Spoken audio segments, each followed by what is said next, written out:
Boa noite. Saúde a igreja com a graça e a paz do Senhor Jesus. Queria pedir que a igreja abrisse no Evangelho de João, capítulo 6.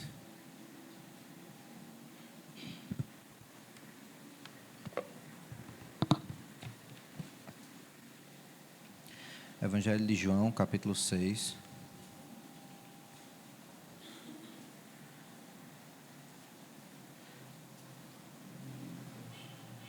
Nós vamos, no decorrer da mensagem, ler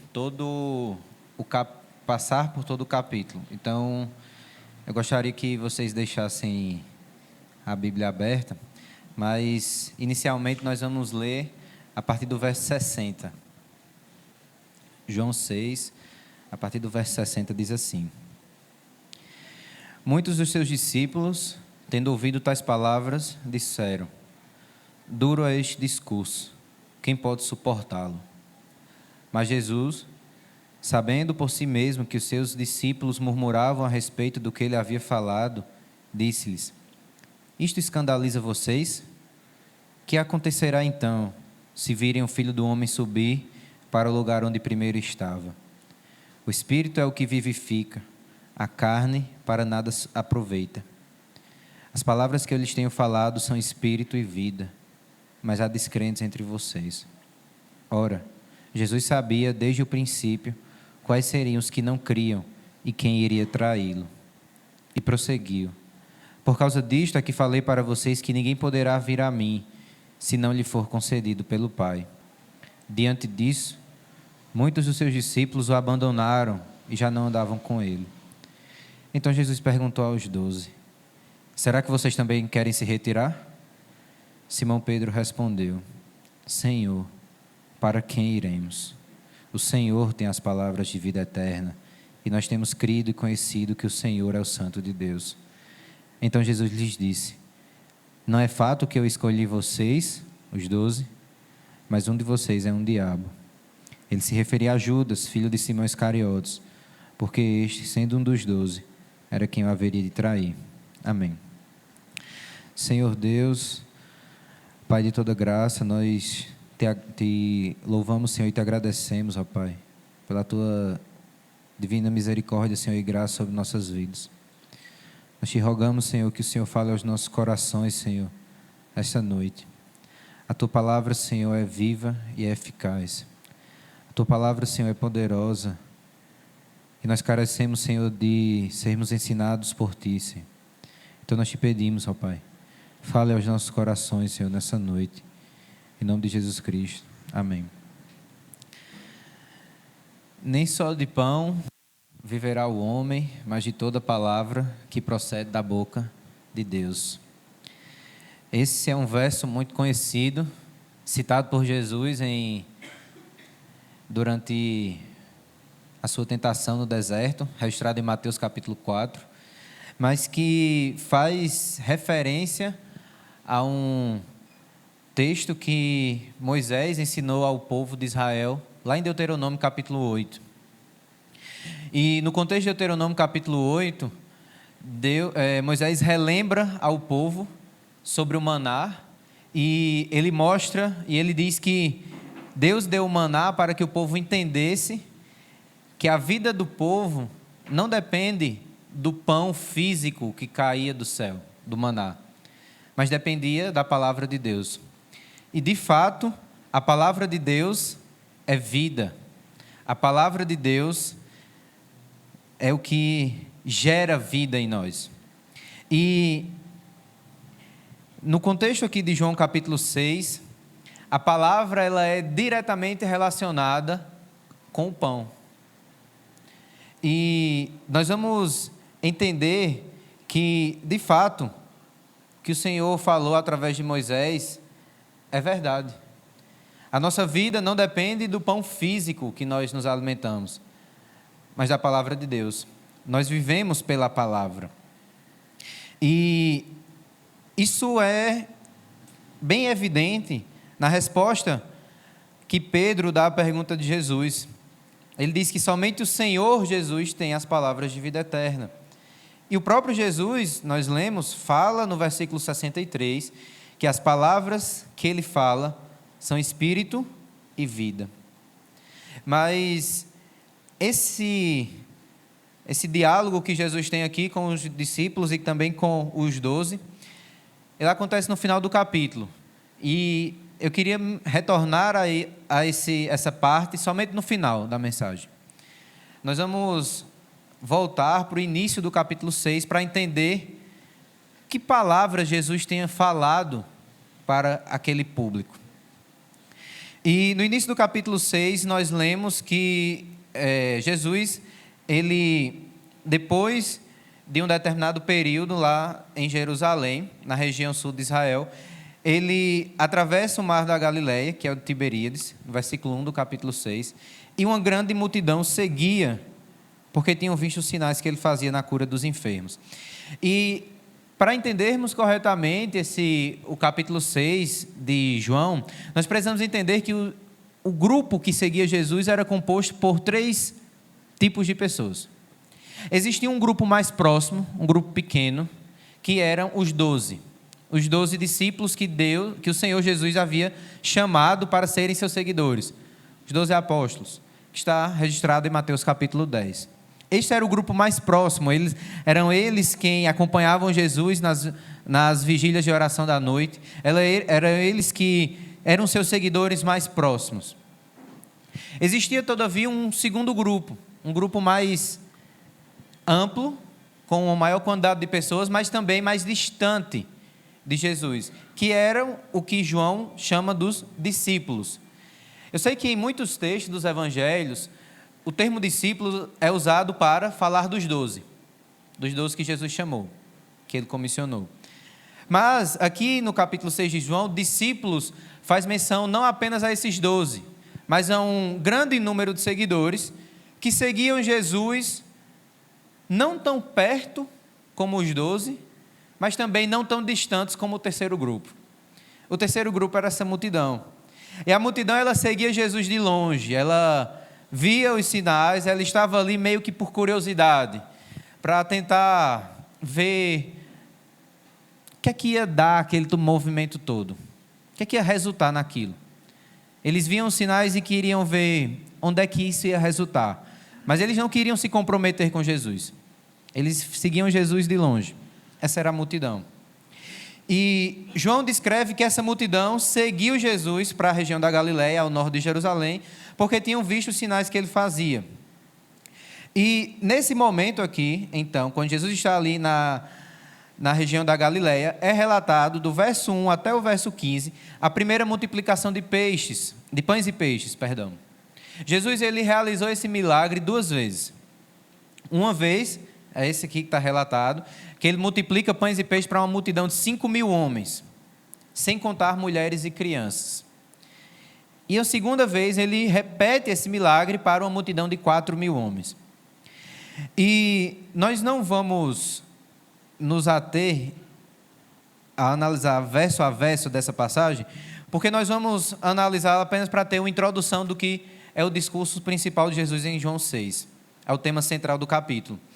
Mas aqui nós vemos que Jesus, ele viu aquela grande multidão, e os irmãos podem acompanhar no decorrer do texto, a partir do verso 3 e 4.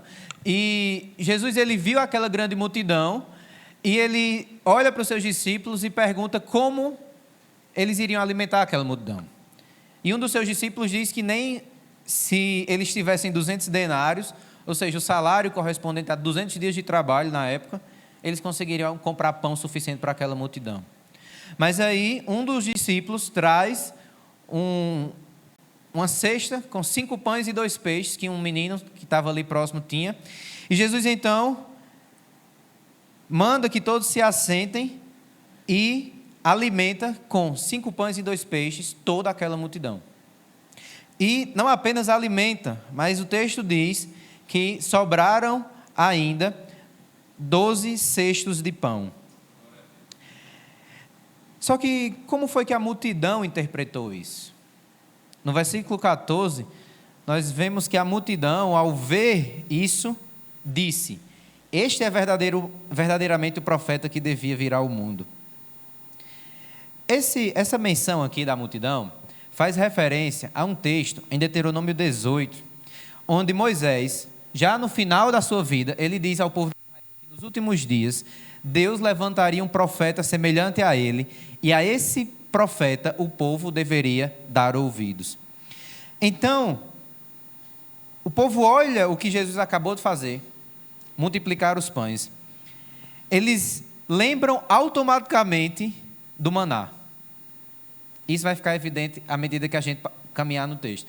E eles lembram automaticamente do maná, como Deus milagrosamente alimentou o povo de Israel durante todo o seu percurso pelo deserto. E ao ler isso, e ao ver isso acontecendo, eles dizem, ele é o profeta que devia vir ao mundo. Só que a reação de Jesus é intrigante. No verso 15, nós vemos que Jesus ficou sabendo que estavam para vir com a intenção de fazê-lo rei à força, e então ele se retirou outra vez sozinho para o monte. Perceba que Jesus fez um milagre, o povo disse, ele é o profeta que Moisés falou que viria nos últimos dias, só que Jesus então ele se afasta da multidão. Por quê? Será que o entendimento do povo estava errado? Não. Em nenhum momento, nem João, ao relatar, nem Jesus, falou que ele não era o profeta. Nós sabemos que o profeta que Moisés anunciou, de fato era Jesus. Então o povo estava certo, este é o profeta. Só que por que Jesus se afastou? Porque o povo estava com os motivos errados. Eles reconheciam que Jesus era o profeta, mas não reconheciam que deveriam ouvir o que ele dizia. Eles queriam que Jesus fosse com eles para Jerusalém, para tirar o domínio de Roma, e queriam Jesus apenas por motivos políticos, para libertá-los do jugo do Império Romano. Em outras palavras, o povo estava vendo Jesus apenas com os olhos terrenos, e é por isso que Jesus se afasta deles. O povo não queria Jesus pelo alimento espiritual, que evidenciava, que era o que o milagre que ele havia acabado de fazer evidenciava. Mas eles queriam Jesus pelo alimento físico. Eles queriam que Jesus desse mais pão para eles. Desse pão de tanta forma que libertasse eles do Império Romano e fizesse com que eles fossem abastados. Eles tinham a visão de Jesus muito parecido com o que os teólogos da prosperidade de hoje têm. Buscam Jesus apenas pelas coisas desta terra. E por causa disso Jesus se afasta. Porque ele não veio para nos dar vitória terrena. O seu reino não é deste mundo. E Jesus se afasta. E aí o texto avança. Quando o dia termina, os discípulos de Jesus entram no barco e decidem cruzar o mar da Galileia. E durante a noite, a partir do verso 16, nós podemos ver isso. E durante a noite, um grande vento paira sobre o mar da Galileia, as ondas começam a aumentar, o mar fica agitado, e os discípulos ficam com medo. E então Jesus, que estava no monte sozinho, vem então ao encontro dos discípulos caminhando sobre as águas. E ele então faz com que todos os seus discípulos cheguem ao outro lado do mar da Galileia. No versículo 59, João vai dizer que eles foram para Cafarnaum. E então, eles chegam do outro lado do mar com bonança. Só que quando a noite termina, no dia seguinte, a multidão tinha ficado lá. E aí, quando eles acordam, eles ficam, cadê Jesus? Eles olham, Jesus não está lá, os 12, que era o grupo mais próximo, também não estava lá, para onde eles foram. Então, eles deduzem, eu acho que eles partiram para Cafarnaum. Afinal, a família de Jesus, Maria, os seus irmãos, moravam em Cafarnaum. E alguns dos 12 também eram de lá. Então, eles pressupõem isso e vão para Cafarnaum. E no verso 25 do capítulo 6, nós lemos que, chegando do outro lado, na cidade de Cafarnaum, o povo pergunta a Jesus, eles acham Jesus, e mais na frente João vai dizer que Jesus estava na sinagoga de Cafarnaum, e eles perguntam, mestre, quando foi que o Senhor chegou aqui? E do verso 26 até o verso 58 está a parte central do capítulo. Então, até aqui nós vimos a introdução. O que é que aconteceu antes?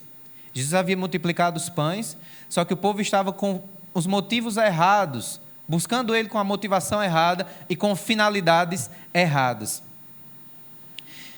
Então, agora Jesus vai dialogar com eles.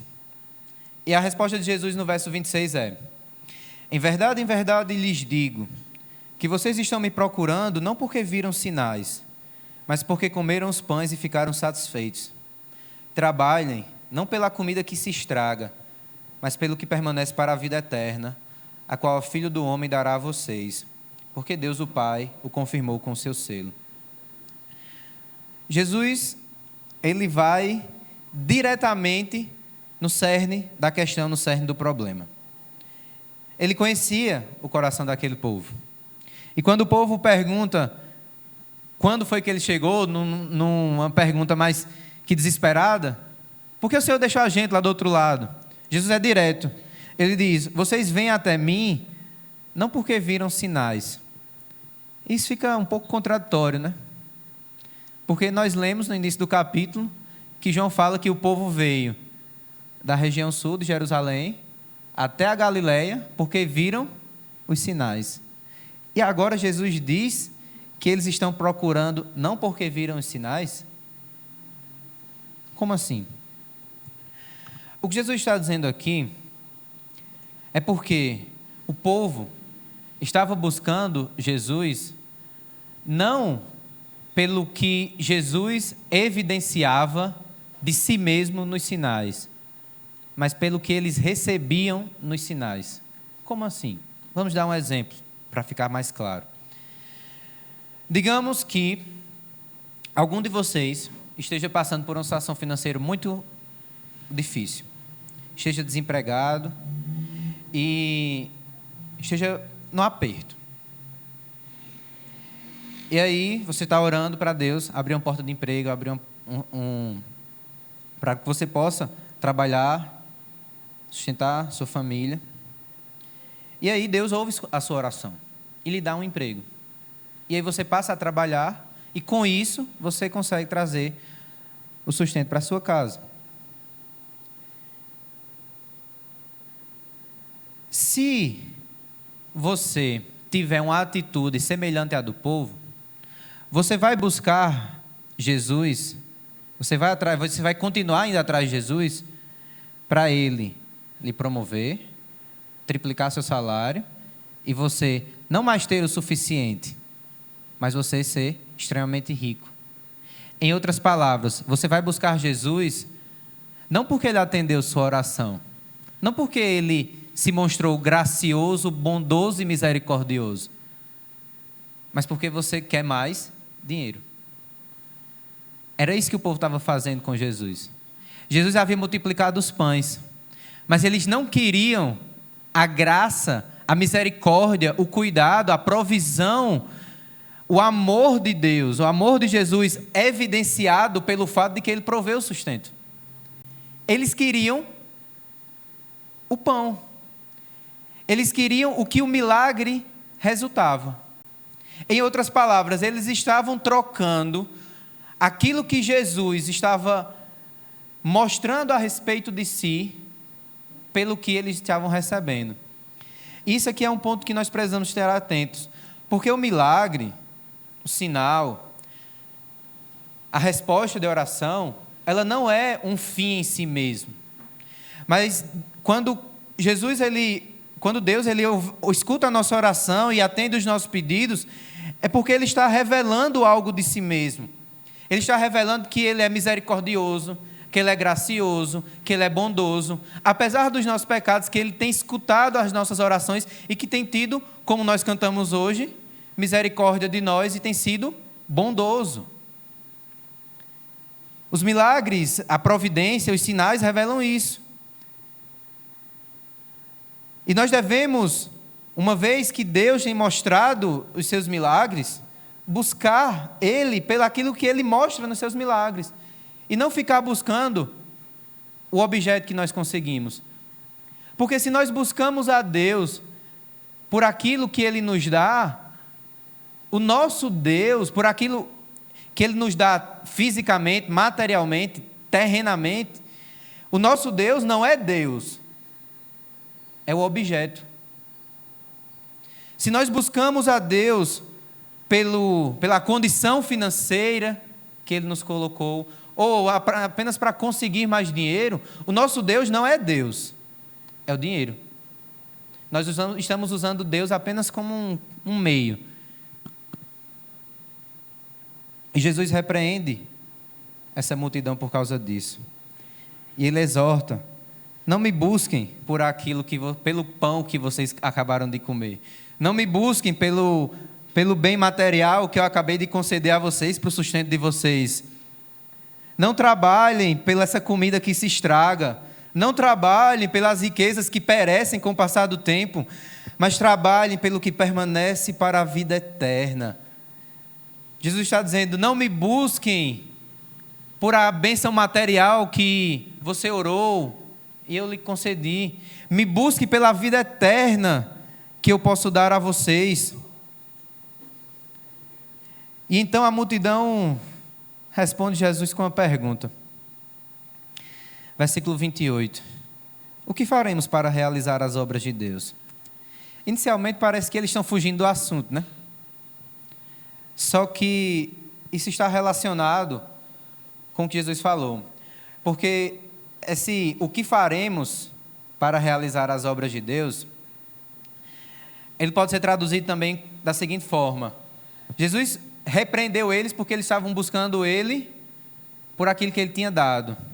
E diz que eles devem buscá-lo para a vida eterna. E aí eles perguntam: certo, então que tipo de obras nós devemos fazer? Em outras palavras, o que eles estão perguntando é: o que Deus requer que nós façamos para que tenhamos essa vida eterna? E a resposta de Jesus é espetacular. No verso 29. A obra de Deus é esta, que vocês creiam naquele que Ele enviou. Em outras palavras, o que Jesus está dizendo é: sabe como vocês podem agradar a Deus, a fim de serem salvos? Sabe o que Deus requer de vocês para que vocês sejam salvos? Fé. Creiam naquele que Ele enviou. E é interessante porque nós associamos esse crer com a fé, não é? Só que no Evangelho de João nós não encontramos essa palavra fé. A gente pode ler ele de capa a capa do Evangelho. A gente não vai encontrar a palavra fé. Mas nós vamos encontrar diversas vezes Jesus falando em crer. Por quê? Porque crer ou ter fé, e isso se encaixa com a resposta de Jesus aqui ao que eles perguntaram. Porque eles perguntaram: o que é que nós podemos fazer? Que tipo de obras? E aí quando Jesus responde que a obra que eles deveriam fazer é crer, a gente tem essa ideia de separar, né? Fé de obras. A gente cria na nossa mente essa diferença. Aí quando Jesus responde que a obra que nós devemos fazer é crer, a gente fica um pouco sem entender. Mas a fé, ela tanto implica, resulta em obras, como também ela é uma obra.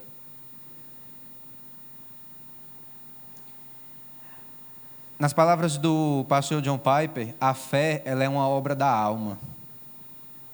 Ela não é uma obra externa que nós fazemos com as nossas mãos, mas ela é uma obra da alma. E que obra é essa? Vamos para o verso 35. No verso 35, Jesus diz: eu sou o pão da vida. Quem vem a mim jamais terá fome, e quem crê em mim jamais terá sede. A obra da alma, que é a fé, a obra que a alma realiza é ir até Jesus.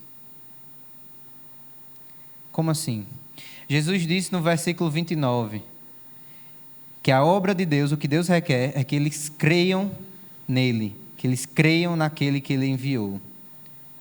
E no verso 35, Jesus diz que quem vem a mim jamais terá fome, e quem crê em mim jamais terá sede. Perceba que crer, e isso vai ficar mais claro mais à frente, mas crer é ir até Jesus. E é por isso que a fé, ela é uma obra da alma. Porque quando nós cremos, a nossa alma vai até Jesus em busca deste pão, em busca de saciar, porque nossa alma tem sede de Deus. O ser humano, ele tem sede de Deus, e ele tenta preencher essa sede com tudo o que ele encontra, mas ele não consegue. Então, a sua alma está sedenta, e Jesus está dizendo que esta sede só irá ser satisfeita quando formos até Ele, quando crermos nele. Então, a fé, que é a obra que Deus se agrada, crer em Jesus Cristo, é ir até Ele e se alimentar dele. Mas isso vai ficar mais claro, como eu disse, daqui em diante. Mas eu dei um salto, não foi? Eu fui do 29 direto para o 35. E entre esses versos tem um diálogo muito importante. Porque diante do que Jesus diz, aí o público dele agora vai subir o tom de forma contrária. Versículo 30. Eles perguntam: que sinal o Senhor fará para que vejamos e creiamos no Senhor? O que o Senhor pode fazer? Nossos pais comeram maná no deserto, como está escrito. Deu-lhes a comer pão do céu. Sabe o que o povo está dizendo a Jesus? O pão que o Senhor multiplicou ontem está estragando já. O sinal que o Senhor fez está indo embora. Qual é o sinal que o Senhor vai fazer para que a gente venha crer no Senhor? Jesus disse: a obra que Deus quer é esta, que vocês creiam em mim, creiam naquele que Deus enviou. Só que ele disse: que sinal, que milagre? Com base em que você alega que a gente deve crer em você? Porque o pão que o Senhor multiplicou está acabando. Moisés deu o maná por cerca de 40 anos para o povo no deserto. O Senhor multiplicou o pão um dia e está pensando que a gente vai crer no Senhor? Parafraseando, é isso que os judeus estão dizendo. Então perceba a arrogância deles. E aí Jesus diz, versículo 32, em verdade lhes digo, que não foi Moisés quem deu o pão do céu para vocês. Percebam, não foi Moisés quem deu o pão do céu. Não foi Moisés quem mandou o maná. Mas Jesus não está dizendo que o pão do céu é o maná. Jesus está dizendo que o pão do céu é diferente do maná. Porque o maná, aquele povo comeu 40 anos do maná no deserto. E mesmo assim, morreram. E muitos, a Bíblia diz que não foram salvos. Deus não se agradou deles. Pelo contrário, muitos dos que comeram o maná morreram como juízo de Deus, julgamento de Deus. Então aquele maná que desceu do céu, físico, não produziu vida espiritual em todos. Então Jesus está dizendo: Moisés não lhes deu o pão do céu. Ele diz: quem lhes dá o verdadeiro pão do céu, o verdadeiro maná, é o meu Pai. Porque o pão de Deus é o que desce do céu e dá vida ao mundo. Aí nessa hora o público de Jesus fica igual a mulher cananeia: Senhor, nos dê desse pão. Eles estavam dizendo: eita, ele vai dar o pão agora. Porque se ele está dizendo que Moisés não deu o verdadeiro pão, então ele está dizendo agora que ele é quem vai dar o pão. Ele é quem vai dar esse pão que desce do céu e que dá vida, o verdadeiro pão. Aí Jesus diz para eles: eu sou o pão da vida. Essa resposta de Jesus é grandiosa. Eu sou o pão da vida. Jesus está dizendo: o maná, ele apontava para mim. O maná era um símbolo do que eu viria a fazer. O verdadeiro maná não foi aquele do deserto, porque aquele do deserto se acabou com o passar do tempo. Quem comeu dele, muitos nem foram salvos, foram condenados, foram julgados na ira de Deus. Mas o verdadeiro pão do céu, que desce do céu da parte do Pai e que dá vida, sou eu, Jesus está dizendo. E aí, voltando agora, né? É por isso que nós entendemos o que Jesus diz em seguida: quem vem a mim jamais terá fome, e quem crê em mim jamais terá sede. Jesus está dizendo que a vida não depende do pão físico, não depende de nada desta terra, depende do pão que desce do céu, depende daquele que Deus enviou para que tenhamos vida, depende de Jesus Cristo. E a partir daqui a gente vai entender agora a relação disso tudo com a palavra. Versículo 36. Jesus diz: porém eu já disse que vocês não creem, embora estejam me vendo. Jesus está dizendo: eu claramente estou falando isso para vocês. E eles entenderam o que Jesus disse. Eles entenderam cognitivamente na mente deles o que Jesus disse. Mas Jesus disse: vocês não creem. Vocês estão me vendo e vocês estão compreendendo o que eu estou dizendo a vocês, mas vocês não creem. Por quê? Porque crer, esta fé, este ir até Deus, esta obra da alma, esse agradar a Deus, não é produzido pela vontade do homem. Porque no verso 37 Jesus diz: todo aquele que o Pai me dá, esse virá a mim, e o que vem a mim, de modo nenhum o lançarei fora. Vamos entender o fluxo das ideias. Todo aquele que o Pai me dá, esse virá a mim, e o que vem a mim, de modo nenhum o lançarei fora. Jesus está dizendo: todos aqueles que vêm até mim não serão lançados fora, ou seja, não serão rejeitados. Primeiro, todos aqueles que vão até Ele não serão rejeitados. Amém. Aí Jesus diz que aqueles que vão até Ele foram dados pelo Pai. Aqueles que foram até Ele foram entregues a Ele pelo Pai. Certo? Então o Pai é quem os entregou ao Filho. E essa ponte é indestrutível. Esse caminho não tem buraco, não tem risco de cair, não. Aqueles que estão em Cristo foram entregues pelo Pai. Mas Jesus diz no verso 35 que este ir até Ele implica que estes que foram até Ele não terão fome. E no verso 35 ele tem um paralelo aí, ele diz: quem vem a mim jamais terá fome, e quem crê em mim jamais terá sede. Ir até Jesus é a mesma coisa de crer nele. Ir até Jesus é paralelo com crer nele, de tal forma que todos aqueles que creem nele, estão nele, consequentemente, foram entregues pelo Pai. Amém? Amém. Mas, poucos minutos antes, nós acabamos de ver no verso 29 que a obra que Deus se agrada, a fé, é que eles creiam naquele que Deus enviou. Sabe o que tudo isso implica, meus irmãos?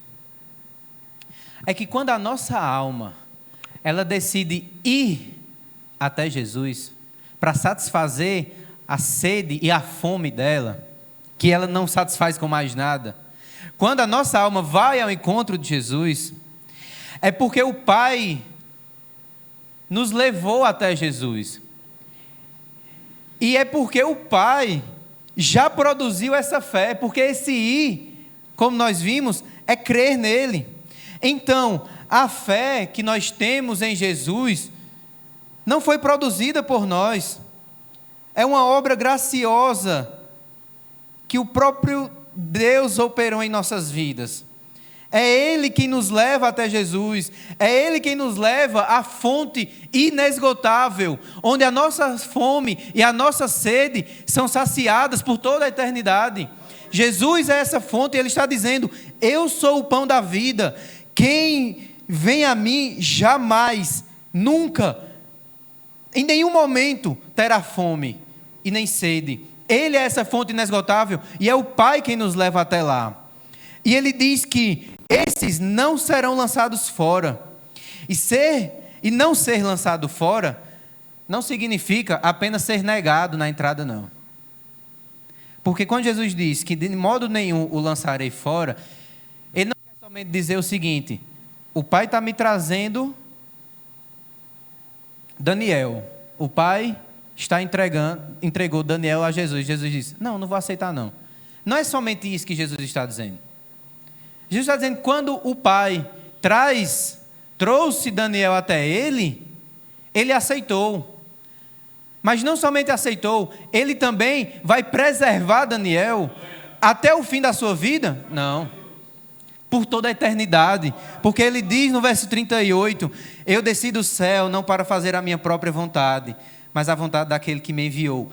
E a vontade de quem me enviou é esta, que eu não perca nenhum de todos os que Ele me deu. Pelo contrário, eu ressuscitarei no último dia. Então, quando Jesus diz que de modo nenhum o lançará fora, Ele está dizendo: eu recebo todos aqueles que o Pai me dá, e eu preservo todos aqueles que o Pai me dá. É por isso que esse pão é alimento sólido. E da mesma forma como você não come apenas em um dia, você come todo dia, né? Esse pão também lhe sustenta todos os dias. Mas não somente enquanto você estiver aqui nessa terra. Porque quando você terminar a sua passagem nessa terra, que você morrer, Jesus está dizendo que no último dia, quando Ele retornar em glória, se Ele não retornar antes de a gente morrer, né? Quando Ele retornar, se estivermos mortos, nós seremos ressuscitados. E esse pão continuará nos sustentando por toda a eternidade. Só que, eu disse que tudo isso tem a ver com a palavra, né?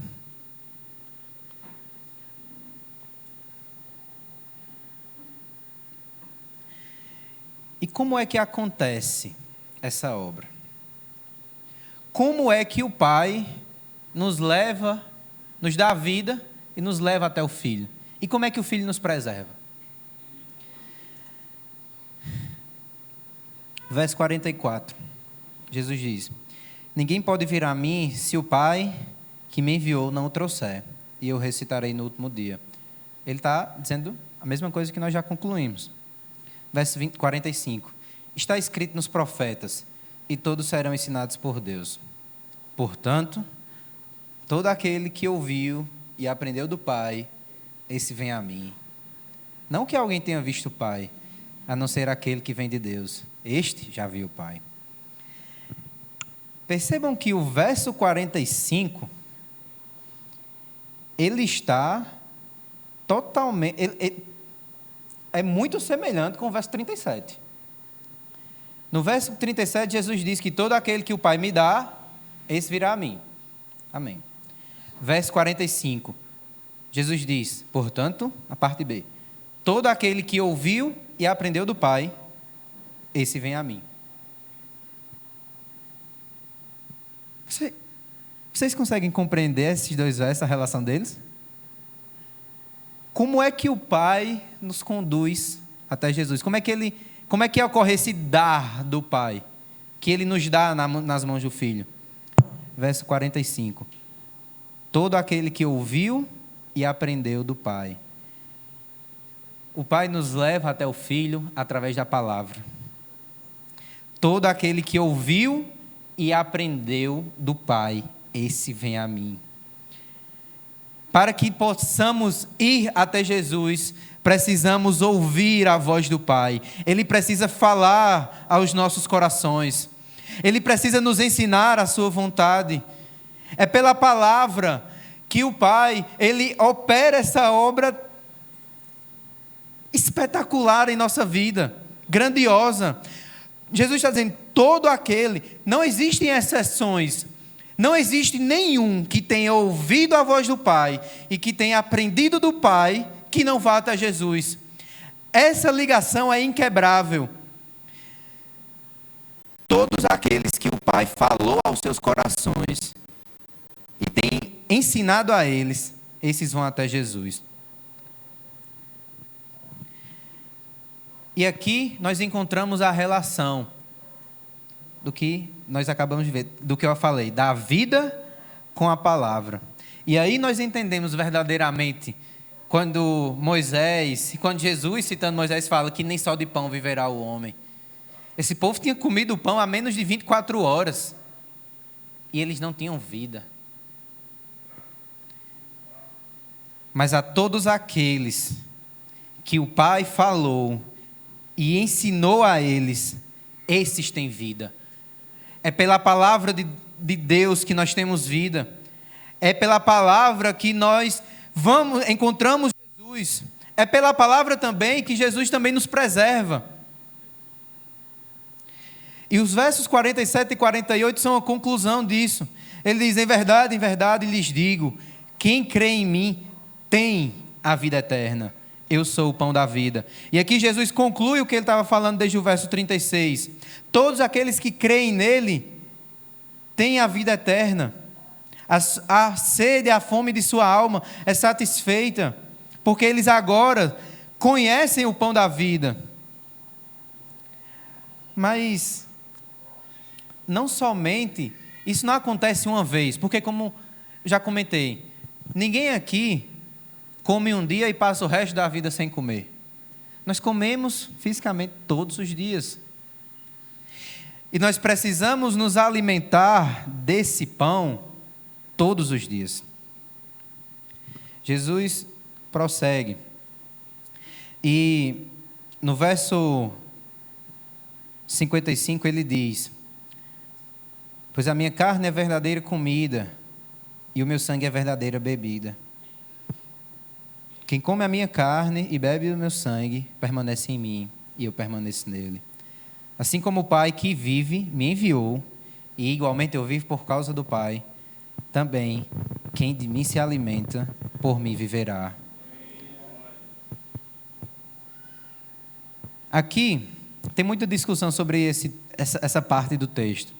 Muitos vão dizer que Jesus está previamente falando sobre a ceia, porque ele fala de comer o seu corpo, de comer a sua carne e beber o seu sangue.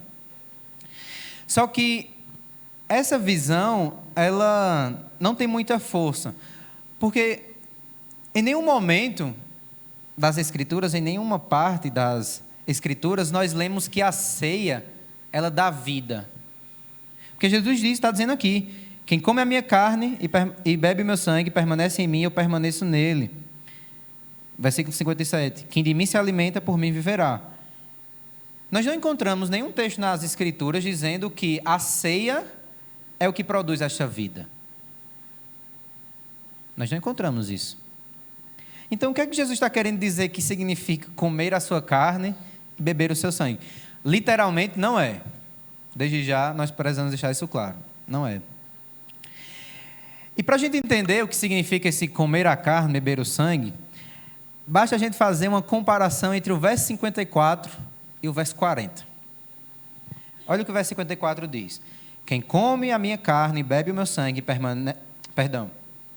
Quem come a minha carne e bebe o meu sangue tem a vida eterna, e eu ressuscitarei no último dia. Olha o verso 40. De fato, a vontade de meu Pai é que todo aquele que vira o Filho e nele crê, tenha a vida eterna, e eu ressuscitarei no último dia. No verso 40, Jesus diz que aqueles que têm a vida eterna são quem? Aqueles que veem o Filho e creem nele. No verso 54, quem é que tem a vida eterna? Quem come a carne e bebe o sangue. Paralelos. Segunda coisa, o verso 40 diz que Jesus, aqueles que veem a ele e creem nele, ele o ressuscitará no último dia. No verso 54, quem come a sua carne e bebe o seu sangue, será ressuscitado no último dia. Ou seja, O que é que isso significa? O verso 54, ela é uma metáfora do verso 40. Comer a carne e beber o sangue de Cristo é crer nele. É dar ouvidos ao testemunho do Pai sobre o Filho, é dar ouvidos à palavra. Comer da carne e beber o sangue que Jesus fala aqui no verso 54, no 55, significa crer nele. Significa dar ouvidos à voz do Pai. E Jesus diz que quem dele se alimenta, por ele viverá. Em outras palavras, aqueles que creem nele se alimentarão dele por toda a eternidade e viverão por causa dele. E outra coisa, viverão e permanecerão nele. Estarão unidos a ele. É isso que Jesus está dizendo aqui. Quem crê nele está unido a ele. Estar unido a Cristo, a gente é precisado de muitas vigílias para compreender tudo o que isso significa. Mas um texto que claramente vem à nossa mente, eu creio que seja do conhecimento de muitos, já foi pregado aqui sobre ele, é o texto de Colossenses 3. Quando Paulo diz que se estamos unidos a Cristo, devemos pensar nas coisas do alto e buscar as coisas do alto. Então, crer em Jesus significa estar unido a Ele. Significa viver por Ele. Significa que estamos nos alimentando dEle todos os dias. Significa que nós temos que buscar as coisas do alto. Temos que pensar nas coisas do alto. Assim como o nosso corpo fica fraco se nós não comermos, nem bebermos água, assim também a nossa alma ela é enfraquecida quando nós não nos alimentamos da palavra. Se nós não nos alimentarmos da palavra, Jesus está dizendo, nós não temos vida. E se nós não nos alimentamos da palavra, isso pode ser um indício de que talvez nós não estejamos unidos a Cristo. Porque Jesus está dizendo que todos aqueles que creem nele se alimentam dele. Diante disso, agora nós retornamos para o texto que lemos no início, versículo 60. Muitos dos seus discípulos, aquele grupo intermediário, nem tão externo, nem tão distante como a multidão, mas nem tão próximo como os 12. Muitos deles, ao ouvirem isso, disseram, duro é este discurso, quem pode suportá-lo? Por que eles disseram que duro é este discurso? Na verdade, esse duro traduz uma palavra que significa ofensivo. O discurso de Jesus é ofensivo, eles estão dizendo. Tem muitos que dizem hoje, né, que o discurso da palavra é ofensivo. Misericórdia. Muitos deles disseram, esse discurso é ofensivo, é duro, nós não conseguimos suportar. Eles ficaram escandalizados quando Jesus confrontou o pecado deles, porque eles estavam buscando Jesus apenas para conseguir bens materiais. Eles ficaram escandalizados porque Jesus falava em comer a carne, beber o sangue. Ou seja, eles estavam interpretando isso literalmente. Eles estavam pensando que Jesus estava falando que de fato era para comer a carne, o corpo, e beber o sangue. Só que Jesus não estava falando disso, como nós já vimos. E eles ficaram escandalizados. E aí a reação de Jesus é, versículo 61, isto escandaliza vocês? O que acontecerá então se vocês virem o Filho do Homem subir para o lugar onde primeiro estava? Jesus está dizendo, isso deixa vocês escandalizados? Vocês acham isso ofensivo? O que é que vocês vão dizer quando eu retornar para o lugar onde eu estava? Diferentemente de qualquer líder religioso que o mundo estabeleceu nas demais religiões, Jesus não é dessa terra e sobe, na visão deles, né? E sobe para o céu. Não. Jesus é Deus. Ele veio do céu até aqui na terra, ele se humilhou, ele cumpriu a vontade de Deus, ele se entregou pelos nossos pecados, ele foi ressuscitado, e quando ele voltou, e quando ele vai ao céu, ele está retornando ao seu lugar. De fato, Jesus, ele não é como nenhum outro. Não tem paralelo, não tem comparativo, não tem igual a ele, não tem ninguém que chegue perto dele. Mas Jesus, quando ele pergunta aqui, quando ele for levantado, ele sabe, porque nós sabemos que Jesus, após ressuscitar, ele foi assunto aos céus. Mas antes de ressuscitar, ele morreu, né? Se ele ressuscitou, ele morreu. E quando Jesus fala isso, aqui no verso 62, ele está dizendo: o que é que vocês vão pensar quando vocês virem que para eu retornar à glória, eu vou ter que primeiro passar pela cruz? Com certeza eles ficaram super escandalizados quando viram a cruz. Mas o evangelho para o homem natural, ele de fato é loucura, como Paulo escreve aos Coríntios. Porque o evangelho, ele se discerne espiritualmente. Jesus diz no verso 63, o espírito é o que vivifica, a carne para nada aproveita. O que Jesus está dizendo é o seguinte: vocês estão interpretando o que eu lhes digo com a mente da carne, com a mente da terra, e essa mente aí não vai aproveitar para nada, vocês não vão entender o que eu digo, mas o Espírito vivifica, o Espírito da vida. Como essa vida nos é dada? Versículo 63, as palavras que eu lhes tenho falado são Espírito e vida, o Espírito vivifica pela palavra. Então perceba, a obra de Deus em nossa vida, ela acontece pela palavra. Se temos vida, só temos por causa da palavra. Porque é através da palavra que o Espírito Santo age nos nossos corações, operando o novo nascimento.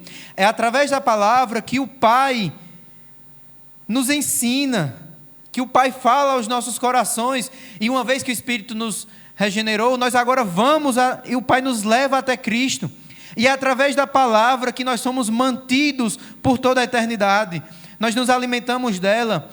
Então Jesus está dizendo, as palavras que eu lhes tenho falado são Espírito e são vida. Não podemos nos alimentar de Cristo sem nos alimentarmos de suas palavras, pois crer verdadeiramente em Cristo não pode ser separado de crer nas suas palavras. Não existe vida fora das palavras de Cristo.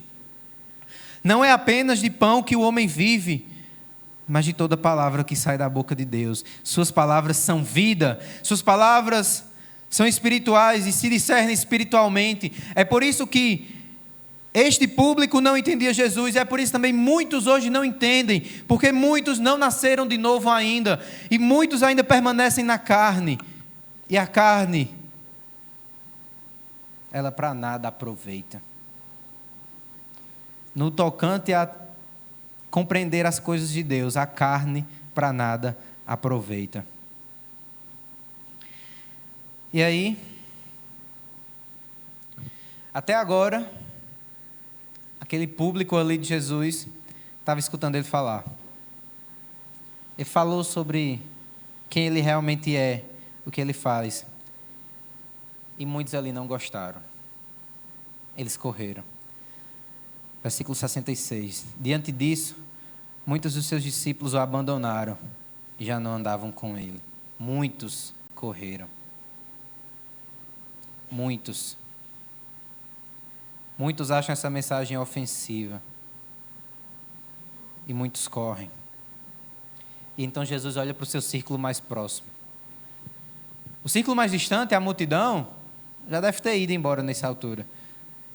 O círculo intermediário dos discípulos, muitos partiram. Jesus olha para o círculo mais próximo, olha para os 12, e ele pergunta: será que vocês também querem se retirar? A palavra, a expressão que João usa aqui no grego, dá a entender como Jesus dissesse: vocês não querem ir embora também não, né? Tipo isso. Mas isso não significa que Jesus estava desesperado pela atenção deles, não. Essa pergunta aqui, no verso 67, é muito mais importante para os discípulos, para os 12 que escutaram, do que para Jesus. Porque quem carece de vida não é Jesus. Ele é Deus. Ele é eterno. Ele não depende de nós. Quem carece de vida somos nós. São os 12.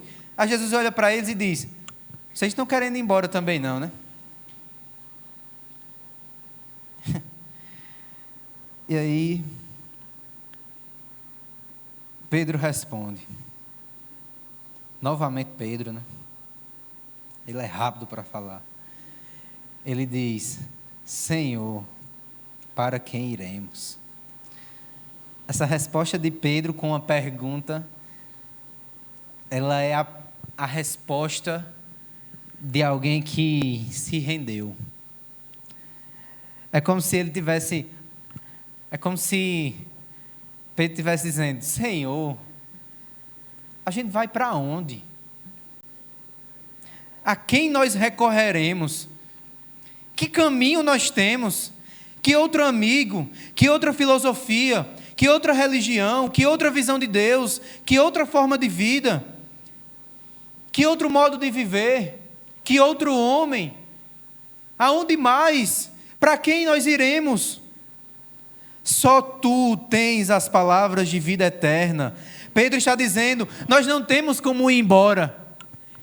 Esses que estão indo é porque eles não creem nem conhecem. É o que Pedro afirma no verso 69. E nós temos crido e conhecido que o Senhor é o Santo de Deus. Pedro está dizendo: nós não temos como ir embora. Nós não temos mais para onde ir. Nós não temos a quem recorrer. Nós estamos perdidos, nós somos pecadores, nós afrontamos a um Deus que é santo, santo, santo, que é todo-poderoso, que é justo, como nós aprendemos semana passada, que exerce a sua justiça. Para onde mais nós iremos? Ele diz: só tu tens as palavras de vida eterna. Pedro entendeu. A vida eterna, ela vem pelo ouvir da palavra. É na palavra que nós conhecemos Jesus. É na palavra que o Pai nos ensina. É através das palavras que nós escutamos a voz dEle e que nós somos preservados. Não existe, Pedro diz isso, ele está dizendo isso com as suas palavras, né? Não existe ninguém como Jesus. Só que novamente a contra-resposta de Jesus é espetacular também. Jesus lhes disse: não é fato que eu escolhi vocês? Jesus está dizendo: vocês têm crido e vocês conhecem, mas não é porque vocês são inteligentes demais para compreender a palavra, não é porque vocês são mais inteligentes do que esses que estão me abandonando, não é porque vocês são melhores moralmente do que os que estão indo embora. Eu escolhi vocês. É por meio da palavra, mas tem a origem na graça de Deus. É porque Ele nos escolheu, nós não somos merecedores. Se o Pai nos levou ao Filho, é porque Ele nos escolheu. E Jesus só perguntou se os discípulos também não queriam ir embora daquela forma, porque, como João diz no verso 64, Jesus sabia quem eram os seus. Eles sabiam aqueles que criam nele e aqueles que não criam. Eles sabiam aqueles que iriam traí-lo. Jesus não foi pego de surpresa dizendo: ai, graças a Deus, Pedro, que vocês são assim. Não, ele sabia. Por isso que essa pergunta era mais importante para os discípulos, para os 12, perdão, do que para Jesus. Porque é os 12 que precisavam ter a fé fortalecida. Era eles que precisavam ser lembrados de que eles foram escolhidos. Que aplicações nós temos daqui, para a gente concluir? Diante de tudo isso, nós só temos duas reações possíveis. Ou nós vamos embora e corremos, ou nós escutamos essa palavra, saímos por aquela porta e vamos embora. Diz: não, essa palavra é ofensiva demais. Sabe por que é ofensiva?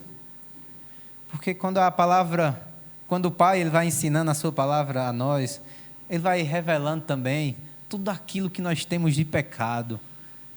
E muitas vezes, muitos interpretam a palavra como ofensiva. É por isso também muitos hoje têm proposto até alterar a palavra. Não, é muito duro alguns discursos da Bíblia. Deus está proibindo o adultério? Não. Isso é muito duro. Deus está proibindo a fornicação? Não, isso é muito duro. Deus está proibindo o julgo desigual? Não, isso é muito duro. Muitos reagem dessa forma. Muitos ouvem as palavras e correm. Para esses, o que Jesus diz é que isto escandaliza vocês. Mas existe uma segunda resposta.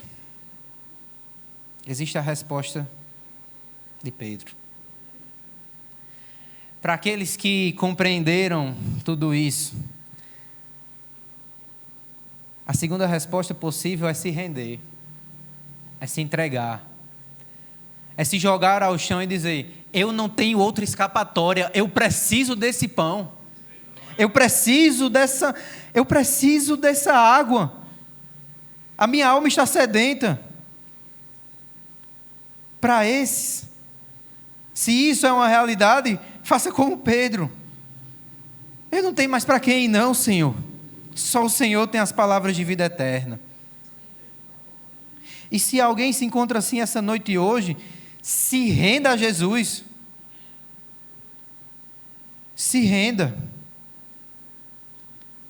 Só a vida eterna nele. Não adianta ir buscar em outro canto. Não adianta. Mas também existe uma palavra e uma aplicação para aqueles que já se renderam. Para aqueles que já estão em Cristo. Nós vimos hoje, é a palavra que nos dá vida, e a palavra também que preserva essa vida. Nós precisamos nos alimentar da palavra de Deus. Nós necessitamos de nos alimentarmos da palavra. Nós estamos hoje, se já nos rendemos a Cristo, nós estamos na nova e eterna aliança. E o texto que Jesus fala no verso 45, de que todos serão ensinados por Deus, é uma promessa da nova e eterna aliança. Então, se já nos rendemos e estamos nessa aliança, nós somos ensinados por Deus. Nós devemos nos alimentar dele, nós devemos procurar ele. E graças a Deus que ele tem tido misericórdia de nós e tem nos dado inúmeras formas de sermos ensinados. Nós temos estudos bíblicos, há grupos que estão falando sobre a necessidade da palavra. Escola dominical falando sobre o Evangelho de João, sobre a palavra de Deus. Não existem inúmeras maneiras de aprendermos de Deus, para que venhamos a nos alimentar dele, para que venhamos a sermos ensinados por ele. Porque nós, aqueles que ensinam, eles falam aos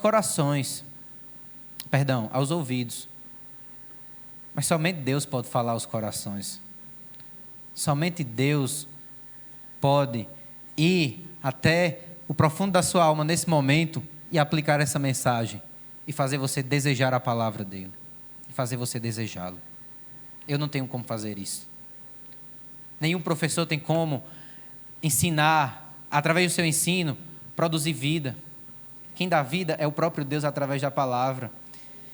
Então, nós vimos hoje, é através da palavra que somos alimentados, corramos atrás dessa palavra. Venhamos a buscá-la incessantemente, dia e noite, nos alimentando nela, porque é através dela que o Pai nos ensina. É através dela que Ele nos preserva em Cristo Jesus. Amém? Vamos orar. Senhor nosso Deus, nós te louvamos, Senhor, e te agradecemos, ó Pai, por esta mensagem. Nós te agradecemos, Senhor, pela tua palavra. Senhor, tu és grandioso, Deus. Nós não somos dignos, ó Deus. Nós não somos merecedores. Mas aprove ao Senhor, ó Deus, desde antes dos tempos eternos, desde antes da criação, escolher, Senhor, aqueles a quem, Senhor, Tu iria se revelar. E Tu fizesse isso conosco, Senhor. Louvado e engrandecido seja o Teu nome, Senhor. Porque o Senhor falou aos nossos corações. Porque o Senhor deu vida. Senhor, que venhamos, ó Deus, a nos alimentar, Senhor, diariamente da Tua palavra. Que venhamos a buscar a Tua palavra, Senhor, mais do que, Senhor, qualquer outra coisa nessa terra, Senhor. Que venhamos a buscar, Senhor, a Tua presença, Senhor, e o Teu ensino, a Tua vontade, o Teu direcionamento, Senhor, na palavra. Não em outros lugares, Senhor. Porque só Tu, Senhor, tens as palavras de vida eterna. Fortalece, Senhor, a nossa fé, Senhor. E aqueles, Senhor, que estão em rebeldia, Senhor, estão Te rejeitando. Que o Senhor possa falar, Senhor, gerando vida, Senhor, em suas almas, Senhor, em seus corações nesse momento, ó Pai. Que eles possam, Senhor, se render, Senhor, à Tua voz. Em nome de Jesus Cristo. Amém. Amém.